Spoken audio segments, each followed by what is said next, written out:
ইয়া আল্লাহ, আমি জানি না অতীতে কতটা পাপ করেছি, কতটা ভুল করেছি, জেনে না জেনে কত মানুষকে কষ্ট দিয়েছি।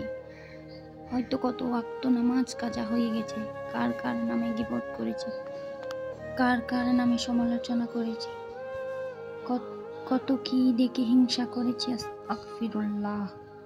ইয়া আল্লাহ, আপনি এখন আমাকে এমনভাবে তৈরি করুন যাতে এসব থেকে আস্তে আস্তে মুক্তি পেতে পারি। আমাকে আলোর পথ দেখান, আমার মনে ইসলামের প্রেম বাড়িয়ে দিন, আমার মনে আল্লাহ ও তার রাসূলের প্রতি ভালোবাসা বৃদ্ধি করে দিন, ইসলামকে জানার ইচ্ছা বাড়িয়ে দিন। ইয়া আল্লাহ, কোনো বিপদ আসার আগে আমাকে তা থেকে রক্ষা করুন, আমাকে বদনজর থেকে রক্ষা করুন, আমাকে পাপ থেকে দূরে থাকার তৌফিক দান করুন।